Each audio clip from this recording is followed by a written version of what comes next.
Sudah, Kak. Oh, ada. Oke.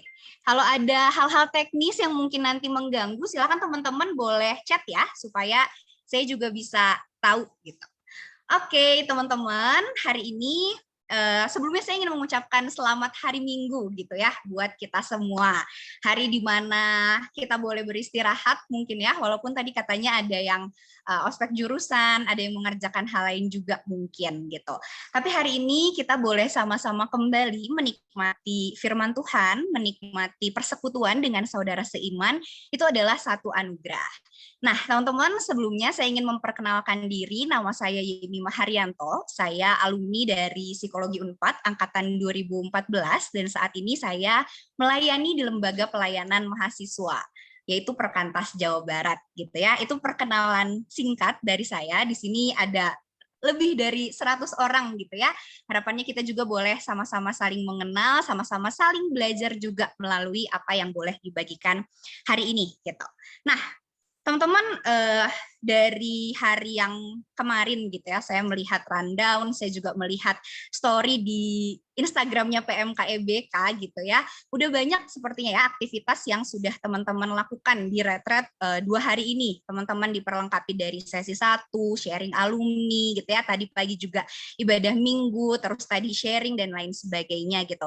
Teman-teman, momen retreat ini adalah momen di mana kita boleh merecharge, kita boleh kembali merehatkan diri kita gitu ya dari setiap peran, kesibukan, tanggung jawab yang mungkin setiap minggu kita hadapi gitu. Jadi harapannya di momen retreat ini teman-teman boleh kembali disegarkan melalui firman Tuhan, melalui relasi dengan sesama, dan itu juga yang akan memperlengkapi teman-teman di dalam mengerjakan, di dalam menjalani kehidupan mahasiswa gitu ya, 3,5 sampai 4 tahun mungkin ya di PMK EBK, di Fakultas EBK Telkom University gitu teman-teman. Nah, saya ingin membuka sesi hari ini teman-teman dengan sebuah pernyataan dari seorang teolog bernama John Calvin. Kalimat yang singkat, sederhana, tetapi mengandung kekayaan yang begitu dalam. Beliau mengatakan bahwa mengenal Allah, mengenal diri. Mengenal diri, mengenal Allah. Kita boleh mencerna dulu ya, memproses dulu kalimat ini. Teman-teman, pengenalan akan diri kita sendiri itu tidak bisa dipisahkan dari pengenalan kita akan Allah. Karena ada satu pribadi yang menciptakan kita. Kita adalah ciptaannya, gitu ya. Tentu juga untuk mengenal pribadi Allah, pribadi Sang Pencipta, kita juga bisa melihat ada hal-hal di dalam diri kita yang menjadi karakter Allah, yang menjadi sifat Allah, sehingga kedua hal ini adalah sesuatu yang tidak bisa dipisahkan, gitu ya teman-teman. Adalah sesuatu yang sifatnya tuh saling berhubungan, relasi dengan Allah, mengenal diri, bahkan nanti kita akan juga melihat relasi dengan sesama, gitu ya, relasi vertikal dan juga relasi horizontal. Oleh karena itu teman-teman, dari kemarin mungkin teman-teman udah banyak ya belajar bersama Bunda Marieta. Who am I? Siapa sih aku sebenarnya? Ya di usia-usia teman-teman gitu ya, dewasa awal gitu ya, atau remaja akhir, ada di tahap perkembangan seseorang sedang mencari jati dirinya, mempertanyakan kepada dirinya gitu ya. Siapa sih sebenarnya gue? Ngapain sih gue ada di sini? Kenapa sih gue lahir di keluarga yang seperti ini? Dan mungkin ada beribu pertanyaan di dalam benak kita. Pertanyaan itu tidak akan pernah terjawab ketika kita tidak bertemu dengan siapa yang sebenarnya mendesain kita. Gitu teman-teman. Oke, tadi juga kita udah sama-sama belajar gitu ya bersama dengan Bang Muli tentang rencana Tuhan, tentang bagaimana kita ditolong untuk mengerti dari perspektif Tuhan, mempercayai Tuhan dan lain sebagainya. Teman-teman, dua hal yang sudah teman-teman pelajari di sesi sebelumnya itu adalah bekal teman-teman untuk punya pengetahuan yang baru, pemahaman yang baru tentang hidup. Dan di sesi hari ini kita mau sama-sama belajar gimana sih kita bisa menghidupi itu? Gimana sih kita bisa menghidupi identitas yang udah Tuhan ciptakan dalam hidup kita, yang kita belajar di sesi 1, dan rencana yang Tuhan udah rancangkan buat hidup kita di sesi yang kedua. Teman-teman, saya tahu gitu ya, perbedaan antara tahu dan melakukan itu sangat besar gitu ya teman-teman. Mungkin di antara kita sudah banyak yang tahu, ya hidup itu begini gitu ya, udah banyak pengetahuan ya harusnya begini, begini dan begitu. Tapi ada juga banyak orang yang sangat bergumul ketika tahu kebenarannya kayak gini, tapi kok rasanya sulit banget ya, tapi kok rasanya nggak mudah ya untuk melakukan hal itu. Itu teman-teman. Pengantar yang ingin saya bawa untuk kita boleh sama-sama siap belajar apa yang mau kita simak gitu ya di sesi hari ini. Nah, teman-teman, saya ingin diskusi sedikit gitu ya sama teman-teman. Teman-teman boleh jawab pertanyaan ini di kolom chat gitu ya. Mau angkatan 2021, 20, 19, 18, kakak-kakak pra-alumni silahkan gitu ya. Di sini harapannya teman-teman boleh memberikan respons gitu. Pertanyaan saya sederhana. Apa kesan yang teman-teman tangkap ketika mendengar kalimat ini? YOLO. Ini kayaknya bukan istilah yang asing ya buat generasi kita. Apa sih kesan yang teman-teman tangkap ketika teman-teman mendengar kalimat YOLO? You only live once. Kamu hidup hanya sekali. Silahkan teman-teman boleh tulis di kolom chat. Harus bahagia, nice. Memanfaatkan waktu sebaik-baiknya, enjoy it, bersyukur, berharga ya, karena sekali mungkin ya. Nikmati hidup, harus santuy, oke.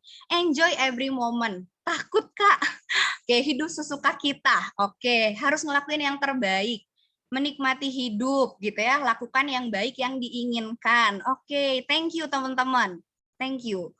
Ya, saya setuju dengan apa yang teman-teman sampaikan gitu ya, kesan yang ditangkap dari tagline atau jargon YOLO ini. Sekarang yang kedua teman-teman.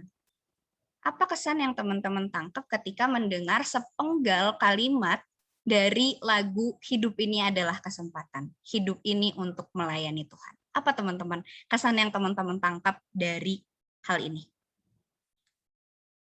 Silahkan. Semangat hidup, banyak rintangan. Oke, hidup untuk Tuhan, memberikan yang terbaik. Thank you ya kontrasnya ya. Silakan teman-teman boleh tuliskan lagi kesannya. Atau lebih mudah menangkap kesan dari kalimat yang pertama gitu ya, give the best. Sesuatu yang tidak mudah. Oke, melayani Tuhan selama masih ada waktu. Thank you teman-teman panitia ya yang sudah ini ya berkecimpung melayani kita, mengadakan retreat yang boleh kita nikmati dari Tuhan untuk Tuhan, harus taat. Oke. Thank you teman-teman. Kalau kita lihat gitu ya secara sederhana, nggak perlulah kita jauh-jauh survei dan lain sebagainya. Dari jawaban singkat yang teman-teman berikan aja gitu ya. Dua kalimat ini berbicara tentang hidup. Tapi teman-teman bisa memberikan gambaran yang kontras dari dua pemahaman ini. Yang satu tadi teman-teman banyak ya menangkap tentang enjoy gitu ya, tentang bahagia, tentang menikmati momen, lakukan apa yang kamu senangi dan lain sebagainya. Tapi ketika membaca, melihat, menangkap kalimat yang kedua gitu ya, nggak mudah Kak, berat Kak gitu ya, memberikan yang terbaik Kak. Dan ada banyak kesan yang rasanya kontras antara kalimat pertama dan yang kedua gitu ya teman-teman. Oke, hidup cuma sekali, itu realita yang dihadapi oleh semua orang. Tapi bagaimana manusia menjalani kehidupannya itu berbeda-beda gitu ya teman-teman. Orang-orang yang cenderung mungkin punya prinsip YOLO itu gitu ya, yang tadi didorong mengerjakan hidup itu didorong dengan tujuannya adalah bahagia gitu ya. Tujuannya adalah bahagia. Bahagia yang seperti apa sih definisinya? Bahagia yang kalau mau belanja di shopping nggak usah ngeliat gitu ya di keranjang berapa harganya, udah tinggal centang-centang langsung beli gitu ya, free secara finansial. Atau kita belanja skincare dan lain sebagainya untuk penampilan fisik yang supaya menarik dilihat orang, supaya menarik dilihat oleh lawan jenis gitu ya. Atau mungkin bukan tujuannya untuk menarik, tapi lebih ke supaya aku bisa mengasihi diriku lebih baik, self love lebih better kayak gitu ya. Atau mungkin juga selain kekayaan, penampilan fisik gitu ya, makanan-makanan yang hits yang sesuai dengan zaman gitu ya. Udah mumpung ada uang beli kayak gitu ya. Ini traffic ban-nya Fadil Jaidi, ini gildaknya Jovi Adiguna, ini street boba dan lain sebagainya. Sensasi sensasi yang dicari. Bisa juga membayangkan pernikahan, relasi gitu ya. Ya udah sama-sama suka, ya udah sama-sama cinta. Di drakor juga kayak gini kok yang dilihat, di film Disney kok dari kecil juga happily ever after katanya. Ada banyak orang yang menjalani kehidupan dengan semangat yang seperti itu. Tapi orang-orang yang seperti itu juga, teman-teman, nggak sedikit yang punya pemahaman kalau ya hidup buat Tuhan, hidup beribadah, hidup melayani Tuhan itu adalah hal yang baik. Tahu secara pemahaman, tahu secara pikiran gitu ya. Ya itu kebenarannya memang gitu ya, hidup foya-foya dan lain sebagainya itu nggak benar kayak gitu. Tetapi untuk bisa melakukan gitu ya hidup yang melayani Tuhan, hidup yang bukan berpusat kepada diri sendiri itu, ya udahlah itu mah hanya konsep ideal aja. Ya udahlah itu mah hanya sesuatu yang memang baik, memang benar, tapi untuk melakukannya tunggu dulu deh Kak, karena soalnya hidup cuman sekali nih gitu ya. Soalnya hidup cuman sekarang aja nih waktu yang aku punya gitu ya, teman-teman. Ada banyak orang yang menyetujui konsep hidup untuk melayani Tuhan, tetapi mereka juga mengalami kesulitan, lebih mempercayai, lebih tertarik dengan kehidupan yang itu. You only live once dan gunakanlah untuk kesenangan. Jadi teman-teman, sangat sulit buat kita gitu ya untuk bisa menghidupi kebenaran. Hidup itu adalah untuk melayani Tuhan dengan sikap hati yang tulus, karena kecenderungan hati manusia yang sudah jatuh dalam dosa itu ya hidup buat kesenangannya, hidup buat mimpi-mimpinya, hidup buat rencananya, hidup untuk gengsinya, dan kalau disebutin satu-satu nggak cukup gitu ya waktunya gitu. Jadi teman-teman, untuk bisa hidup sesuai dengan rencana Tuhan, kehendak Tuhan, yaitu tadi ya, melayani Tuhan, melayani sesama, hidup bukan hanya untuk kepentingan diri sendiri, kita perlu dilepaskan dari natur berdosa, dari natur yang cenderung buat kehidupan kepentingan diri sendiri. Jadi hari ini teman-teman, saya nggak akan buru-buru gitu ya, ngajak teman-teman, memerintahkan teman-teman, membukakan kepada teman-teman, teman-teman harus melayani, teman-teman harus berdampak, teman-teman harus saling mengasihi, teman-teman harus saling mengampuni. Saya tahu teman-teman pasti di sini gitu ya, itu adalah sesuatu yang sudah teman-teman dapatkan dari kecil mungkin ya, dari sekolah minggu, dari keluarga, dan lain sebagainya. Tapi saya ingin mengajak kita boleh sama-sama melihat. Kalau tadi judul di awal itu adalah membalas kebaikan Tuhan. Pertama yang perlu kita hayati itu adalah mengerti apa sih sebenarnya yang udah Tuhan lakukan buat kehidupan kita. Karena tanpa itu teman-teman, kita akan frustasi. Frustasi ngelakuin apa yang ada di dalam firman Tuhan gitu ya. Harus gini, harus gini, harus gitu, mengampuni dan lain sebagainya, melayani, memberikan hidup untuk orang lain, menggunakan uang dengan bijaksana dan lain sebagainya. Rasanya itu semua tuntutan. Tapi kalau kita punya pengenalan, pemahaman tentang apa yang Kristus sudah lakukan buat kehidupan kita, itu perlahan akan menolong kita untuk melihat sebenarnya apa sih inti dari kehidupan. Kalau YOLO itu berbicara tentang tujuan hidup adalah bahagia, kalau hidup untuk melayani Tuhan, itu artinya kebahagiaan itu bukan tujuan teman-teman, tapi kebahagiaan itu adalah akibat. Akibat dari apa yang kita jalani sesuai dengan kehendak Tuhan. Melayani, mengasihi, hidup di dalam persekutuan dengan Tuhan, hidup di dalam persekutuan dengan sesama, itu yang akan kita lihat sama-sama hari ini. Oke. Hidup di dalam kehendak Allah gitu ya teman-teman. Kalau tadi teman-teman udah banyak belajar tentang rencana kehendak Allah itu seperti apa, saya akan menceritakan dari 4 bagian ini gitu ya. Mungkin teman-teman saya nggak bisa menjelaskannya secara lengkap gitu ya, tapi harapannya dari apa yang bisa dibagikan itu boleh menolong kita, men-trigger kita, bahkan mendorong kita untuk mencari, mengenal Tuhan lebih dalam lagi. Yang pertama, saya ingin mengajak kita untuk kembali kepada desain awal Tuhan menciptakan segala sesuatu gitu ya teman-teman. Untuk bisa melahirkan atau melakukan satu perilaku yang tepat gitu ya, seseorang itu diawali dari pemikiran dan pemahaman yang tepat gitu. Kognitif akan mempengaruhi behavior, gitu. Oleh karena itu, apa yang saya bagikan gitu ya di sini teman-teman itu akan hanya menolong mungkin menyentuh kesadarannya teman-teman kayak gitu ya. Walaupun saya terus berdoa Roh Kudus memberikan kita pengertian. Tetapi untuk melakukannya gitu ya teman-teman itu pergumulan setiap kita pribadi bersama dengan Tuhan. Yang pertama kita akan melihat penciptaan manusia gitu ya. Ketika kita bicara tentang penciptaan manusia gitu ya, menghayati sebenarnya seperti apa sih sebenarnya Tuhan tuh merancangkan alam semesta, manusia dan lain sebagainya gitu ya. Bagian ini akan banyak kita temukan di dalam firman Tuhan tentunya, tapi secara khusus di dalam kitab Kejadian. Kalau teman-teman baca kitab Kejadian itu sangat banyak membagikan, membukakan tentang hal itu kayak gitu ya teman-teman. Itulah yang Tuhan lakukan di dalam setiap rancangannya gitu ya. Nah, kebenaran ini mengenai Sang Pencipta dengan ciptaannya gitu ya. Tuhan menciptakan segala sesuatu di alam semesta ini tuh lengkap dengan tujuan, terkhusus saat penciptaan manusia. Mungkin kemarin ini sudah banyak dibahas gitu ya, saya review sedikit aja gitu. Nah, di dalam Kejadian 1 ayat 26 sampai 28 bagian firman Tuhan ini yang banyak menolong kita untuk mengenali seperti apa gitu ya relasi Tuhan, seperti apa pribadi Tuhan itu, relasi kita dengan Tuhan, apa yang sebenarnya perlu kita lakukan dan lain sebagainya. Saya akan bacakan buat kita semua ya, teman-teman. Dikatakan bahwa berfirmanlah Allah, baiklah kita menjadikan manusia menurut gambar dan rupa kita, gitu ya. Ini firman Tuhan. Supaya mereka berkuasa atas ikan-ikan di laut, burung-burung di udara, dan segala ternak, dan atas seluruh bumi, dan atas segala binatang melata yang merayap di bumi. Maka Allah menciptakan manusia itu menurut gambarnya. Menurut gambar Allah diciptakannya dia, laki-laki dan perempuan diciptakannya mereka.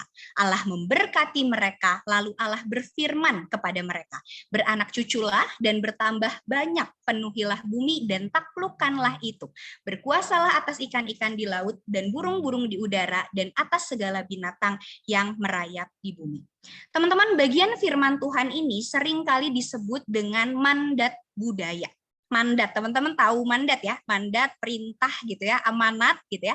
Dan ini adalah mandat budaya yang sebenarnya setiap orang itu mengerti hakikatnya gitu ya. Dia diciptakan menurut rupa dan gambar Allah, berarti ada karakter Allah, ada sifat Allah. Bahkan firman Tuhan katakan bahwa manusia diciptakan dari debu tanah tetapi menjadi hidup ketika dihembuskan nafas Allah. Berarti ada roh Allah di dalam kehidupan manusia gitu ya. Berarti ada potensi, ada karakter, ada sifat Allah di dalam diri manusia. Untuk apa sih manusia itu diperlengkapi dengan begitu mulianya seperti itu?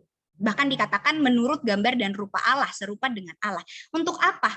Untuk menjadi rekan, menjadi wakil Allah di dalam mengelola ciptaan yang lain, mengelola apa yang ada di bumi ini. Gitu ya teman-teman. Kalau di sini dikatakan ikan di laut, burung di udara, segala jenis ternak, dan yang ada di bumi, binatang melata yang merayap dan lain sebagainya, itu mewakili tanah, laut dan juga udara gitu ya teman-teman, di mana setiap manusia itu dipanggil sesuai dengan panggilannya di bidang-bidangnya tertentu, di bidang-bidangnya masing-masing, dan semua itu dikerjakan di dalam relasi yang saling mengasihi Allah dan juga mengasihi sesama. Jadi sebenarnya manusia diciptakan itu teman-teman untuk menjadi wakil-wakilnya Tuhan di dalam memelihara bumi, tetapi tidak dilepaskan dari relasi dengan Tuhan dan juga kebaikan untuk sesama gitu ya. Itu sebenarnya rancangan indah. Makanya firman Tuhan katakan sungguh amat baik apa yang sudah Tuhan rancangkan bagi kehidupan manusia. Manusia diciptakan menjadi makhluk yang berpusat kepada Allah atau disebut dengan God Center.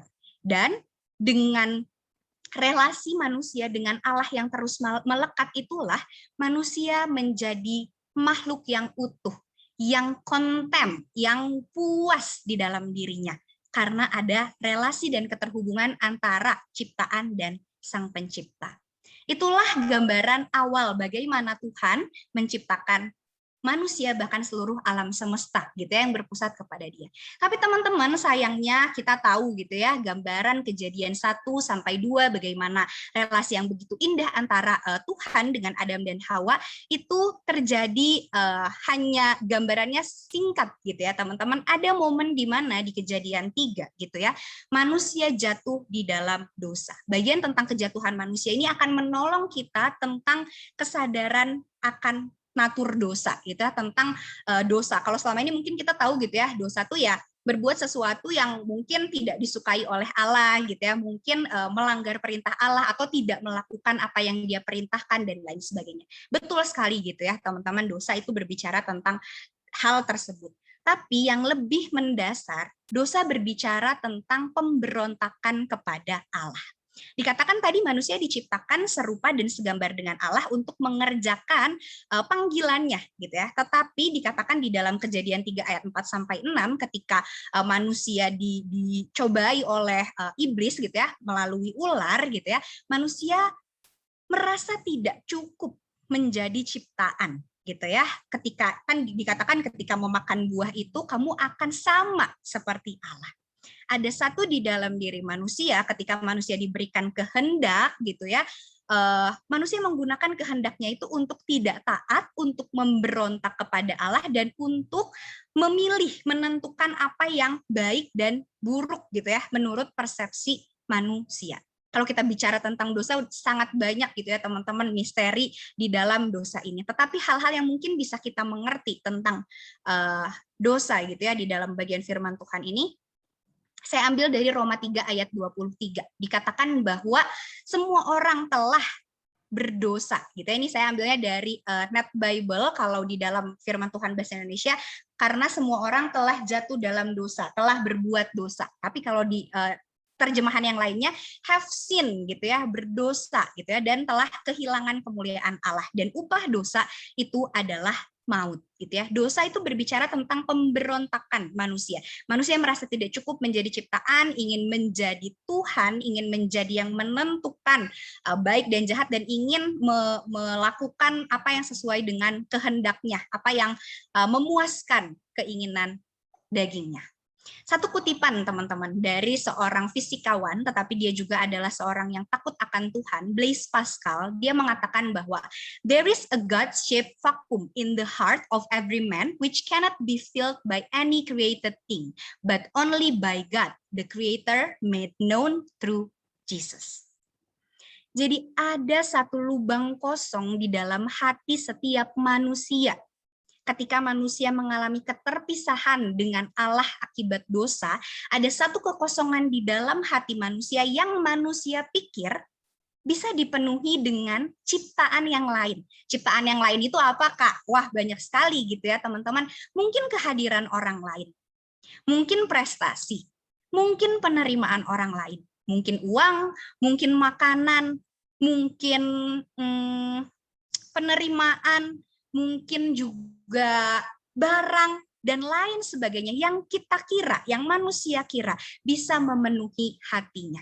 Tetapi ternyata kepenuhan itu hanya bisa diisi oleh Sang Pencipta melalui pribadi Yesus Kristus. Teman-teman, ketika seseorang belum memproses atau menyelesaikan bagian kosong di dalam dirinya akibat dosa ini, manusia nggak akan bisa mencapai tujuan Tuhan di awal menciptakan manusia, yaitu saling mengasihi, mengerjakan panggilannya, mengerjakan perannya masing-masing gitu ya. Sangat sulit bagi manusia untuk bisa hidup bagi orang lain, hidup bagi sesama, mengasihi dan lain sebagainya, karena manusia sibuk mengisi kekosongan di dalam hati.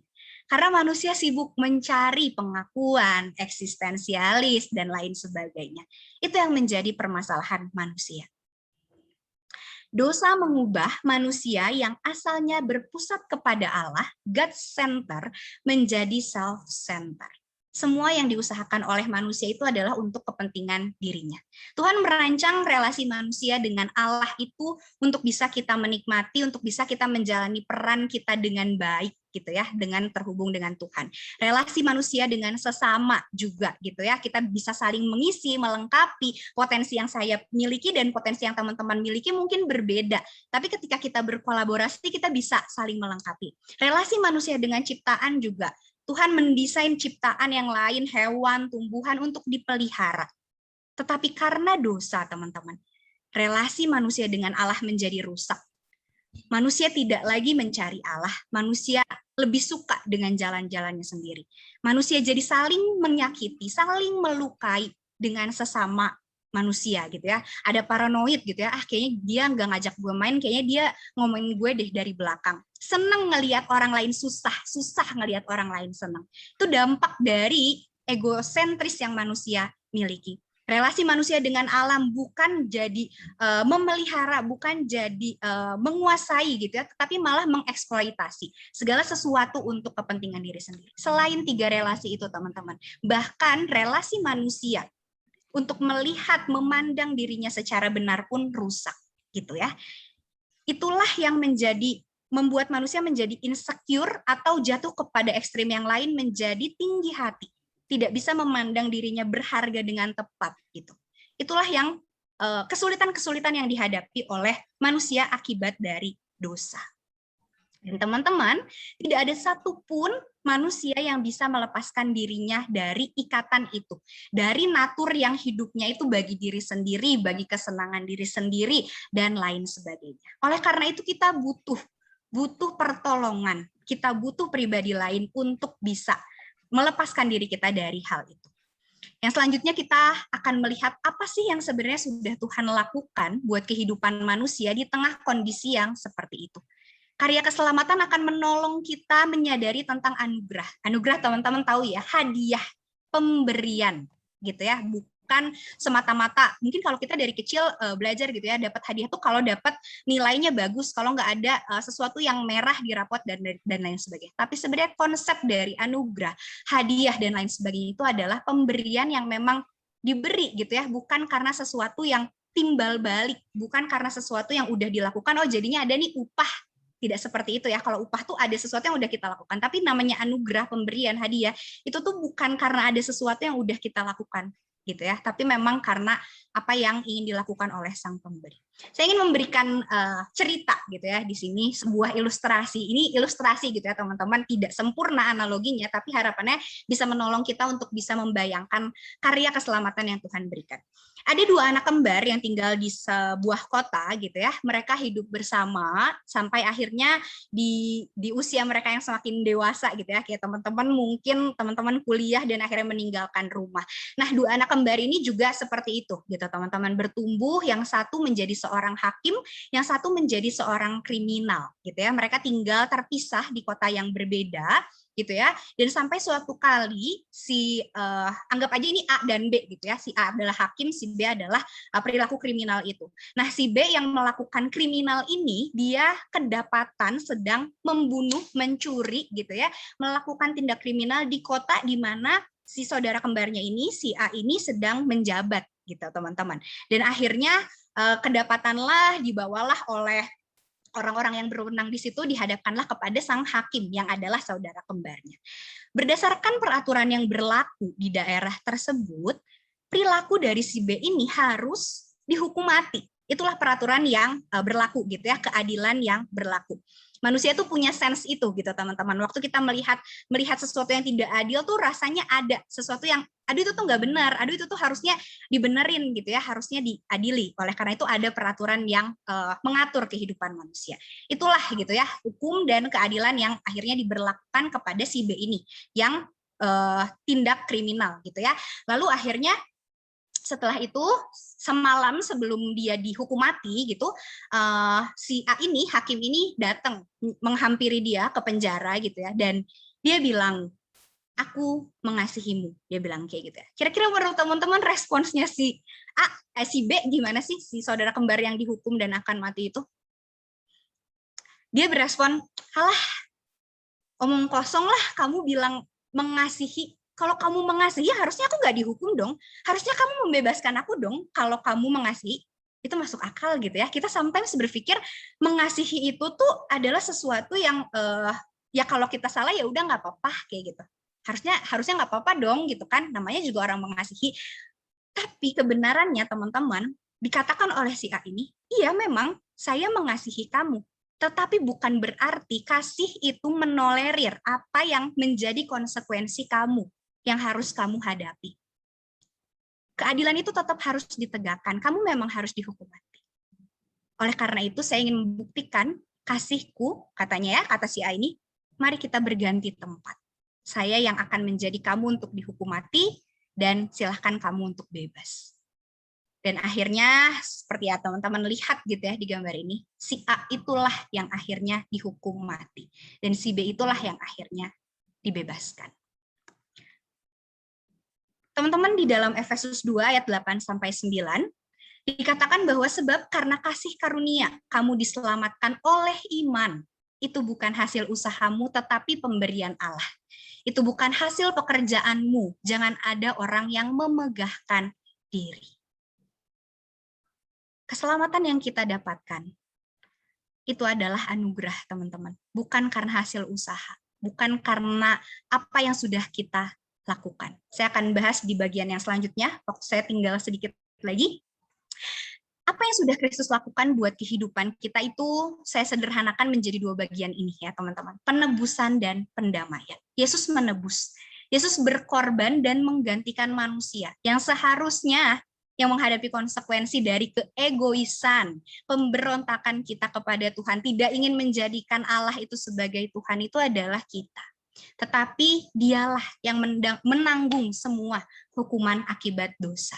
Dan firman Tuhan katakan, barang siapa percaya bahwa Yesus sudah melakukan apa yang seharusnya dilakukan, maka dia akan diselamatkan. Dikatakan bahwa kamu diselamatkan oleh iman. Iman percaya bahwa Kristus sudah melakukan hal itu, menyelamatkan setiap kita. Pendamaian, Yesus memulihkan relasi. Kalau tadi saya katakan ada 3 relasi dan termasuk cara kita memandang diri sendiri, itulah yang Tuhan pulihkan.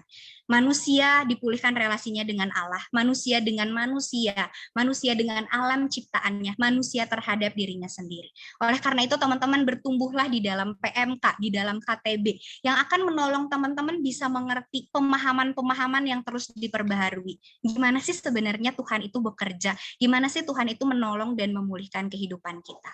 Di dalam 2 Korintus 5 ayat 17 dikatakan, jadi siapa yang ada di dalam Kristus, ia adalah ciptaan baru. Yang lama sudah berlalu, sesungguhnya yang baru sudah datang. Kata ciptaan baru di dalam ayat ini menggunakan kata kainos, teman-teman. Kainos itu berbicara tentang kualitas. Jadi yang dikatakan ciptaan baru itu bukan tampilan fisik kayak kita habis operasi plastik gitu ya, tetapi ciptaan baru di sini adalah kualitas di dalam diri kita. Yang asalnya manusia itu nggak mau cari Allah, inginnya jalan dengan kehendaknya sendiri, kesenangannya sendiri. Ketika kita menerima Kristus sebagai Tuhan dan Juru Selamat, Roh Kudus termeterai dalam hati kita, kita ditolong untuk berespon, untuk belajar membangun relasi dengan Tuhan lewat firman, lewat doa, lewat persekutuan, lewat pelayanan, dan lain sebagainya. Itu yang dikatakan mengenai ciptaan baru. Dan bagian yang terakhir, ini setelah kita melihat gitu ya rangkaian kondisi ideal, kondisi yang saat ini kita hadapi, apa yang sudah Kristus lakukan buat kehidupan kita. So what's next? Hidup yang melayani. Ini akan menolong kita untuk menyadari tentang peran kita. Kalau tadi di awal saya katakan bahwa manusia itu sebenarnya dipanggil untuk mengerjakan mandat budaya gitu ya, mengerjakan panggilannya untuk kebaikan sesama, untuk sesuatu yang menolong sesama, saling mengasihi, dan sulit melakukannya gitu ya, kita akan kembali menyadari peran tersebut. Teman-teman, Roma 12 ayat 1 mengatakan, karena itu, saudara-saudara, demi kemurahan Allah, aku menasihatkan kamu, kata Rasul Paulus kepada jemaat di Roma, supaya kamu mempersembahkan tubuhmu sebagai persembahan yang hidup, yang kudus, dan yang berkenan kepada Allah. Itu adalah ibadahmu yang sejati. Teman-teman panitia, saya minta waktu sedikit lagi ya untuk menjelaskan bagian ini. Ini udah mau bagian yang terakhir gitu. Nah, teman-teman, kalau kita baca kitab Roma secara keseluruhan gitu ya, kata karena itu itu ada karena sebuah penjelasan yang cukup panjang yang sudah Paulus tuliskan buat jemaat Roma yang menjelaskan bahwa apa sih yang udah Kristus lakukan buat kehidupan manusia. Barulah karena itu, karena semua yang sudah lakukan itu adalah nasihat ini. Jadi nggak ucluk-ucluk gitu ya teman-teman. Ya udah kan karena kamu orang Kristen kamu harusnya ikut PMK dong. Kamu kan anak pendeta berarti kamu harus melayani dong. Enggak seperti itu gitu teman-teman. Itulah yang membuat orang jadi merasa tertuntut. Tapi karena apa yang sudah Kristus lakukan, karena itu secara logika yang masuk akal gitu ya, persembahkanlah tubuhmu. Tubuh berbicara keseluruhan hidup, bukan hanya dibagi-bagi gitu ya teman-teman. Hari Senin kuliah, hari Selasa kuliah, hari Rabu rapat, hari Jumat PMK, hari Minggu gereja, tidak yang seperti itu. Tapi seluruh aspek kehidupan kita itu adalah persembahan yang kita berikan kepada Tuhan. Itu adalah ibadahmu yang sejati. Mungkin teman-teman secara nggak sadar ya, entah kita menyadari atau enggak. Dari kecil kita seseorang yang mungkin sudah percaya Kristus gitu ya, tahu gitu ya 10 hukum Taurat, tahu buah roh itu seperti apa gitu ya. Mungkin secara tidak sadar kita hidup di dalam pola yang digaungkan oleh agama. Agama tuh seringkali menggaungkan pesan ini teman-teman. Secara sederhana ya, saya taat karena itu saya diterima. Saya taat, saya beribadah, saya melayani, saya nggak mencuri, saya nggak mencontek, saya nggak melakukan hal-hal yang buruk gitu ya. Oleh karena itu saya layak dong buat diterima, karena saya udah mengachieve sesuatu yang baik, maka saya layak untuk diterima. Maka itu harusnya yang saya dapatkan. Tapi kebenarannya teman-teman, semua perilaku baik yang dilakukan manusia pun di luar Kristus, kita perlu mengecek motivasi hati kita melakukan itu apa. Apakah supaya dilihat orang, apakah itu untuk kepentingan pribadi kita, dan lain sebagainya. Oleh karena itu, teman-teman, Injil berbicara tentang apa yang sudah Kristus lakukan buat kehidupan manusia, punya pesan yang berbeda dari agama. Injil punya pesan, saya diterima, karena itu saya taat. Penerimaan Tuhan terlebih dahulu, kasih Tuhan terlebih dahulu, pribadi Tuhan yang terlebih dahulu menghampiri kita, itulah yang menggerakkan kita untuk taat. Bukan taat untuk mengachieve kebaikan, untuk mengachieve keselamatan, untuk mengachieve sesuatu yang kita inginkan, tetapi penerimaan Allah karena kita sadar gitu ya, kita yang sebenarnya nggak layak, kita yang sebenarnya tuh bukan siapa-siapa, Tuhan terima, Tuhan kasihi, Tuhan selamatkan. Kesadaran itu yang menggerakkan kita mau untuk belajar hidup, enggak hanya untuk kepentingan diri sendiri, untuk belajar hidup, peduli sama orang, lebih peka, mau melayani, dan lain sebagainya. Oleh karena itu teman-teman, selain mandat budaya, kita sebagai orang percaya, kita punya mandat penginjilan.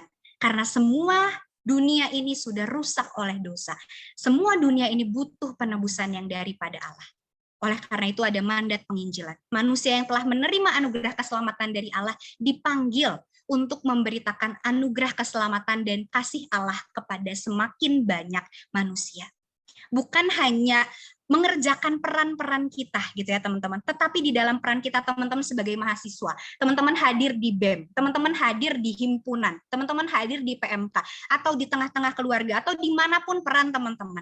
Ada dua mandat ini yang sebenarnya kita miliki. Kita mengerjakan jadi mahasiswa yang excellent, yang rajin, yang bertanggung jawab, tapi itu karena kita menyadari bahwa itu adalah anugerah yang Tuhan berikan untuk kita belajar. Dan kita melakukannya bukan untuk menjadi batu sandungan, teman-teman. Tetapi menjadi saksi Kristus. Ada sesuatu yang berbeda ya, ternyata anak Tuhan dan orang-orang yang belum mengenal Tuhan.